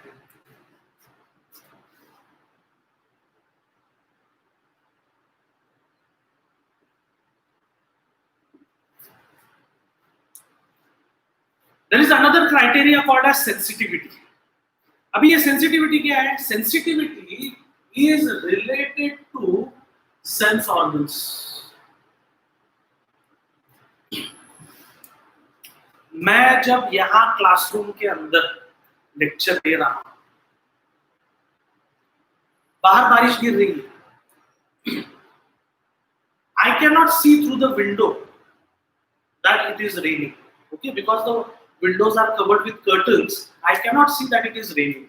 Still, I know that it is raining outside. How? Because I could hear the clouds were rumbling. Thunder का आवाज आया, वो बिजली का आवाज आया मुझे दूर. Plus कहीं ना कहीं से that whiff of air came inside. That air that was carrying the fragrance of soil. वो मिट्टी पे जब बारिश गिरा और वो मिट्टी से निकलने वाली सुगंध जो है वो कैसे तो भी यहाँ वहां से ये क्लासरूम के अंदर आ गई. Sorry, I smelled it and I realized कि अरे बाहर बारिश हो रही है. तो ये क्या हो रहा है? आपके सेंस ऑर्गन्स का काम क्या है? आपके सेंस ऑर्गन्स का काम यही है कि आपके एक्सटर्नल एनवायरनमेंट में जो कुछ चीजें हो रही है उसको महसूस कीजिए, और उन्हें ना सिर्फ महसूस कीजिए, उन्हें अकॉर्डिंगली उनसे इंटरैक्ट कीजिए, उनके साथ रिएक्ट कीजिए. अभी आप कहेंगे सर रिएक्ट का मतलब क्या है? रिएक्ट का मतलब ये है, देखिए लगभग एक हफ्ता पहले when the temperatures were really high and there was no rain at all, you were sweating like anything at 46-47 degrees Celsius. You and I, we were sweating like anything. Sweating क्यों होता है? क्योंकि स्वेटिंग के through जो पानी निकलता है हमारी बॉडी से, जो स्वेट निकलता है हमारी बॉडी से, ये स्वेट के ड्रॉपलेट्स आपके स्किन पे आ जाते हैं, और ये माइक्रोस्कोपिक ड्रॉपलेट्स जो लिक्विड फॉर्म में है, ये अल्टीमेटली वेपराइज हो जाते हैं. लेकिन लिक्विड टू गैसियस अगर आपको कन्वर्जन करना है, उसके लिए आपको इन ड्रॉपलेट्स को थोड़ा टेम्परेचर प्रोवाइड करना पड़ेगा. वो ड्रॉपलेट्स जब हायर टेम्परेचर पे जाएंगे, उनका अपने आप वेपराइजेशन हो जाएगा. मराठी हिंदी में आप बाष्पीभवन कहते हैं उसको. ये टेम्परेचर कहां से मिलेगा? ये स्वेट क्या करता है? आपके बॉडी से वो टेम्परेचर खींचता है. तो आपका बॉडी कंटिन्यूअसली 37 डिग्री सेल्सियस पे मेंटेन है. बाहर 40 रहे, 47 रहे, फर्क नहीं पड़ता. पहली बार आपके बॉडी पे, स्पेसिफिकली आपके स्किन पे, जो टेम्परेचर के सेंसर्स, थर्मो रिसेप्टर्स कहते हैं उनको, वो बाहर के हीट को सेंस करते हैं और उसके अनुसार फिर वो रिएक्ट करते हैं, बॉडी को बताते हैं कि कैसा रिएक्ट करना है. इसे कहते हैं सेंसिटिविटी. सेंसिटिविटी कम्स विथ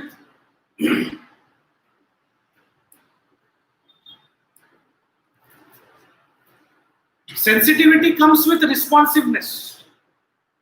कि मेरे थर्मो रेगुलेटर्स, मेरे थर्मो रिसेप्टर्स जो है वो मेरे बॉडी को बता रहे कि अरे बाहर 47 डिग्री सेल्सियस है, तेरा 37 के ऊपर मत जाने दे. You try to maintain it at 37. तेरा भी अभी धीरे धीरे बढ़ते जा रहा है बाहर के टेम्परेचर की वजह से. Don't allow that to happen. Maintain your body temperature. तो बाहर का सेंस करने के बाद, बाहर का चेंजेस सेंस करने के बाद मेरा बॉडी अकॉर्डिंगली उसको क्या कर रहा है? रिस्पॉन्ड कर रहा है. और ये जो प्रक्रिया है इसे कहते हैं, क्या कहते हैं इसे? होमियोस्टैसिस. मुझे लगता है आप में से कुछ लोगों ने, आपको शायद याद होगा, स्टैंडर्ड 8, 9, 10 में कभी ना कभी, कहीं ना कहीं साइंस के ग्रुप में आपने ये वर्ड देखा हुआ है, homeostasis. What is homeostasis? Homeostasis is the ability of body to maintain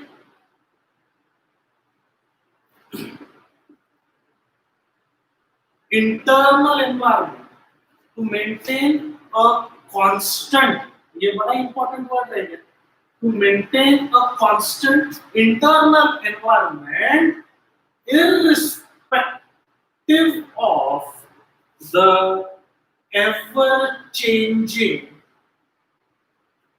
external environment.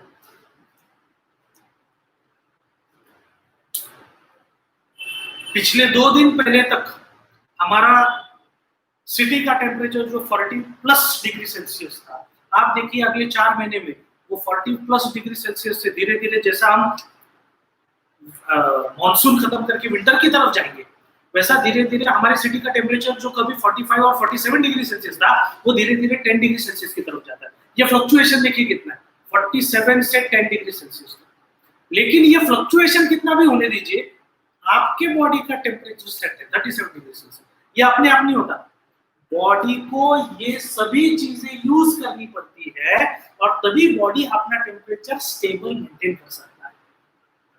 And this ability of any living organism and of any living body to maintain constancy inside irrespective of the changes outside, this capability is called as homeostasis. ये please ध्यान में रखिए, बहुत सारे सवाल आते हैं इसमें। डेड बॉडी का देखिए, डेड बॉडी ये बाहर के चेंजेस के अनुसार खुद के अंदर चेंजेस नहीं कर सकता। एक एग्जांपल बताता हूं मैं आपको, नॉन लिविंग, डेड की बात नहीं चल रही है यहाँ पे, नॉन लिविंग का भी मैं बात करूं। जैसे मैं आपको एक एग्जांपल बताता हूं, बहुत बार during the winter days early morning मेरे घर के गैलरी में बहुत अच्छा सनलाइट आता है। मैं विंटर की बात करूं तो अपने आप विंटर में क्या हो जाता है फिर कि अर्ली मॉर्निंग क्योंकि बहुत अच्छा सनलाइट है तो I take my cup of tea and I sit soaking up the sun, the sunlight, the heat that is coming from, and I keep reading my newspaper. अभी आप सोचिए कि बाहर विंटर में अगर बाहर 10 डिग्री सेल्सियस तापमान, आप बैठे हुए वहां बाहर धूप सेकते हुए, आपने आपका एक कप रखा है चाय का, 10 मिनट बाद आप अगर आपका खुद का टेम्परेचर चेक करेंगे और वो चाय का कप का टेम्परेचर अगर आप चेक करेंगे, आप देखिए आपने जब चाय का कप लाया था तो उसमें जो चाय थी, उसमें जो लिक्विड था, उसमें जो फ्लूइड था, उसका टेम्परेचर, अभी बॉइलिंग वाटर में वो चाय बना होगा तो नेचुरली उसका temperature somewhere around 80-90 degree Celsius होगा while it was in the tea. आपका टेम्परेचर 37 डिग्री सेल्सियस था। 15 मिनट हमने वैसे इन दोनों चीजों को वहां गैलरी में रखा, 15 मिनट बाद हम टेम्परेचर चेक करें तो आपका अभी भी 37 डिग्री सेल्सियस है, बाहर तो 10 डिग्री, आपका अभी भी 37 है, लेकिन वो चाय ठंडी होगी। वो चाय जो 80 डिग्री सेल्सियस पे थी, 85 डिग्री सेल्सियस पे थी, वो अभी नीचे आ गई, 30 पे आ गई, 20 पे आ गई। Why that is happening? Because that cup is non-living, that tea is non-living. They cannot maintain homeostasis. Homeostasis is the criteria only of living organisms. I hope you are understanding this. Okay, moving ahead. ये 3 criteria देख लिया हमने। चौथा एक criteria है living organisms का,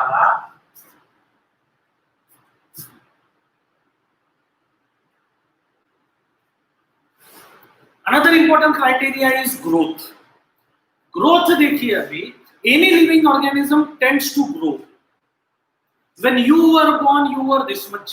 धीरे धीरे देखिए अभी आप now you are almost of the height similar to your parents now. बराबर है ना, घर वाले बोलते रहते हैं ना कितना बड़ा हो गया। तो ये क्या हो गया पिछले 14-15 साल में, आपने क्या दिखाया, ये ग्रोथ दिखाया है। But keep this in mind, आपके पेरेंट्स का उतने 15 साल में कोई ग्रोथ नहीं हुआ है, एटलीस्ट ऐसा नहीं हुआ है। ऐसा हुआ होगा तो मुझे नहीं पता। मेरा खुद का एज सच पिछले 10 साल में कोई ऐसा वर्टिकल ग्रोथ नहीं हुआ है, थोड़ा हॉरिजॉन्टल हो गया लेकिन वर्टिकल ग्रोथ कुछ नहीं। But growth is an important criteria of life. That doesn't mean कि people who are not growing, animals if they are not showing any growth, that doesn't mean they are not living.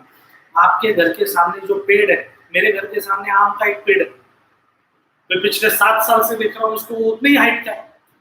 तो should I से कि it is not living ना, वो मर चुका है इसलिए अभी ग्रो नहीं हो रहा है? वैसा नहीं, वो अभी भी ग्रोथ दिखा रहा है। इतना ही है कि वो ऐसा ऊंचा नहीं हो रहा है, वो अपने लीव्स में ग्रोथ दिखा रहा है। नए लीव्स आ रहे हैं, पुराने लीव्स जा रहे हैं, नया फ्लावरिंग आ रहा है, पुराना फ्लावरिंग जा रहा है, नए फ्रूट्स आ रहे हैं, वो यूटिलाइज हो रहे हैं। समझ रहे? उस प्रकार का ग्रोथ अभी दिख रहा है। मेरे बॉडी में अभी ग्रोथ नहीं हो रहा है, लेकिन जो ग्रोथ हो चुका है उसको मेंटेन करने के लिए मेरे सेल्स अभी भी डिवाइड हो रहे हैं। समझ रहे हैं? So growth is another important criteria of life. Growth के बाद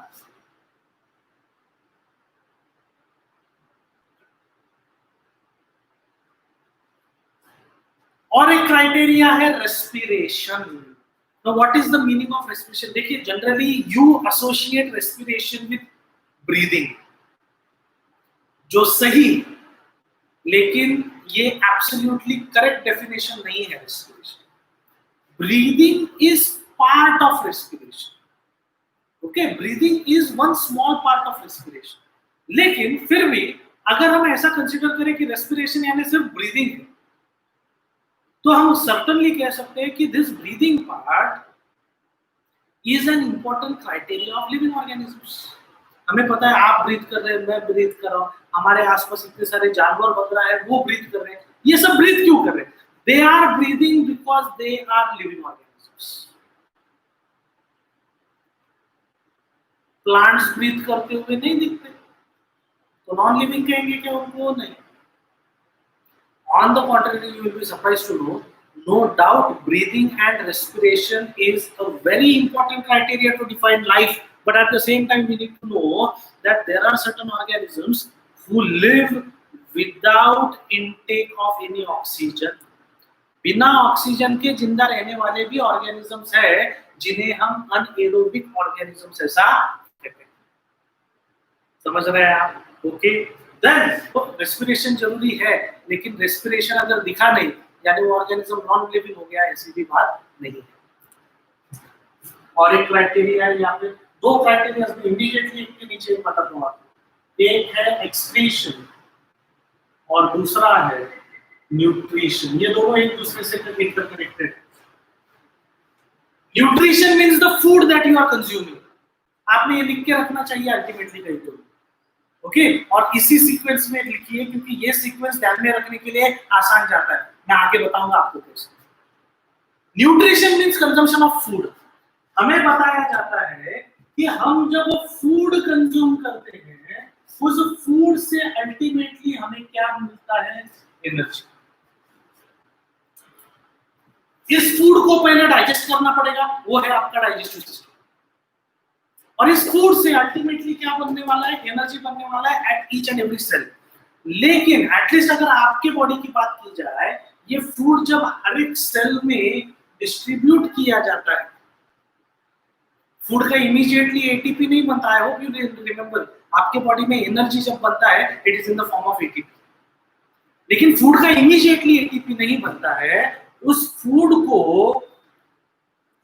को ब्रेक करके उसमें से एटीपी या एनर्जी निकालने के लिए that breakdown of food has to occur in presence of oxygen. At least आपके बॉडी की मैं बात कर रहा हूं. So why you need to consume food? क्योंकि फूड से एनर्जी करनी है. Why you need to breathe? ये सवाल देखिए. अभी 10वी पर्यंत कोणालाही जर का विचारलं की अरे तू श्वास का घेतो, आप ब्रीथ क्यों करते, तो सबका आंसर रहता है सर जिंदा रहने के लिए. ठीक है, अच्छी बात है, लेकिन उसके पीछे का साइंस हमें पता रहना चाहिए. आज से 2 साल बाद आपका आर्ट्स फैकल्टी वाला दोस्त, आपका कॉमर्स फैकल्टी वाला दोस्त, इन तीनों को अगर मैंने पूछा कि अरे हम सांस क्यों लेते हैं, व्हाई डू वी ब्रीथ, फिर से आप तीनों ने वही एक आंसर नहीं देना चाहिए, sir breathing is necessary to remain alive. No, that is not unscientific. अभी आपको समझ में आना चाहिए कि breathing is important because the oxygen that we get from breathing, that oxygen is used at cellular level to generate energy from the food that has been consumed. Oxygen का ये, that's why breathing is important. कल अगर breathing बंद हो गया तो ये supply of oxygen बंद हो जाएगा. सप्लाई ऑफ ऑक्सीजन बंद हो गया तो एनर्जी प्रोडक्शन बंद हो जाएगा. एनर्जी अगर नहीं रहा, बैटरी लो नहीं है, बैटरी डेड है, अभी मोबाइल क्या हो जाएगा? डेड हो जाएगा. इंसान क्या हो जाएगा? और ये सब होते होते तो food is part of nutrition.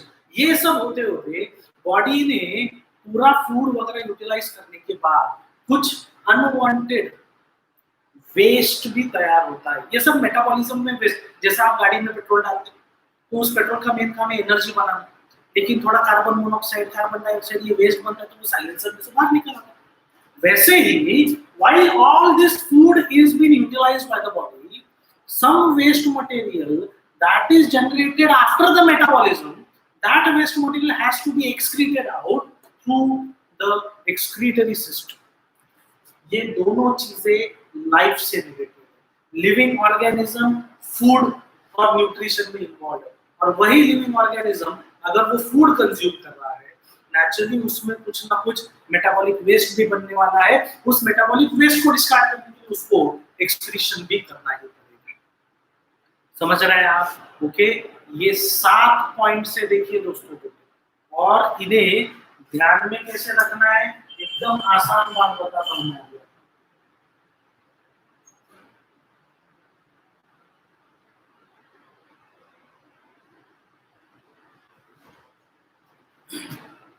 Mrs. Grant, write all this. Okay, we are talking about the important characters of life, the characters that define life. किसी को लिविंग ऑर्गेनिज्म आप कब कहेंगे, उनमें ये चीजें दिखनी चाहिए।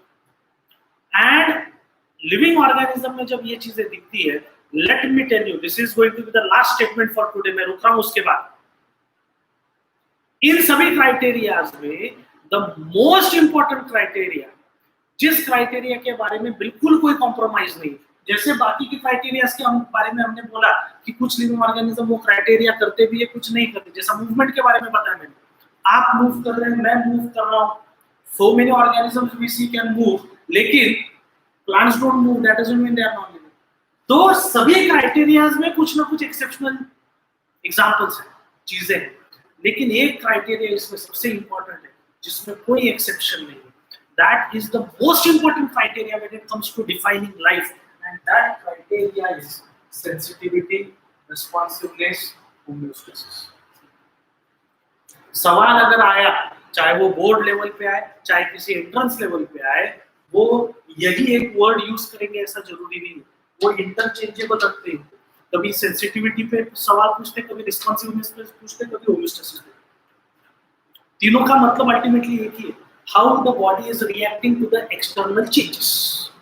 बॉडी उसको सेंस कर रही है और उसके अगेंस्ट रिएक्ट कर रही है, सेंसिटिविटी एंड रिस्पॉन्सिवनेस, और ये दोनों चीजें एक साथ अगर आपको डिफाइन करनी है, that is called as homeostasis. ये ध्यान में रखिए, ठीक है? Okay, we'll stop here today. We just started with biology, we just started with life science। okay, आज हमने लाइफ कैसा डिस्क्राइब किया जाता है उसके बारे में देखा। कल जाकर नेक्स्ट लेक्चर में हम देखेंगे कितने अलग अलग प्रकार के लाइफ फॉर्म्स है हमारे साथ, हमारे आसपास। Okay, you are at home, I know that, keep yourself safe, maintain a good health. सिर्फ बैठे बैठे, अंग्रेजी में एक वर्ड यूज करते हैं, कोच पोटैटो, यानी वो सोफा को कोच कहते हैं ना, उधर बैठे बैठे पूरा दिन मत निकालिए, थोड़े पॉजिटिव एक्टिविटीज भी कीजिए, थोड़ा फिजिकल एक्टिविटी कीजिए, घर में घूमिए अगर बाहर अलाउड नहीं, हैव सम, पसीना निकलेगा, ऐसे कुछ काम कीजिए, मम्मी पापा को हेल्प कीजिए थोड़ा घर के कामों में, दैट इज नेसेसरी। सिर्फ वो 24 घंटे मोबाइल पे बैठे ऐसा मत कीजिए, मेंटल हेल्थ अफेक्ट होता है। लोग देखिए कैसा सुसाइड कर रहे हैं, मेंटल हेल्थ अगर अफेक्ट हो जाए, इट्स वेरी अनफॉर्चुनेट। दुनिया मोबाइल के बाहर भी है, उसको एंजॉय कीजिए, बाहर मौसम कितना बढ़िया है देखिए। Okay, share your thoughts, share your words, share your moments with your mom, dad, sister, brother, ये भी बहुत ज्यादा इंपॉर्टेंट चीज है। मैं मेरा फोटो निकाल रहा हूँ, मैं मेरे इंस्टाग्राम पे डाल रहा हूँ, मैं मेरे फेसबुक पे डाल रहा हूँ, 10,000 लोग वाह वाह वाह वाह कह रहे हैं, मैं 10,000 लोगों को थैंक यू बोल रहा हूँ, इधर मैं मेरे ब्रदर और सिस्टर के साथ एक वर्ड बात नहीं कर रहा, क्या उपयोग उसका? You are getting this? Okay, mental health maintain करना है तो we need to maintain our good relations। आपके सोशल मीडिया वाले रिलेशंस और फ्रेंडशिप्स की बात नहीं कर रहा हूँ, आप एक्चुअल फिजिकल कांटेक्ट वाले रिलेशंस की बात कर रहा हूँ। Okay, spend good time with them. ये ऐसा मौका वापस नहीं मिलने वाला है आपको। कुछ रीड कीजिए, आप में से बहुत सारे लोगों को पेपर पढ़ने की आदत नहीं है, फटका देना चाहिए आपको, पेपर वगैरह रीड करते जाइए, it's a very healthy activity. समझ गए आप? Okay, I'll stop here today. We will continue to look towards life in the next lecture. Thank you very much.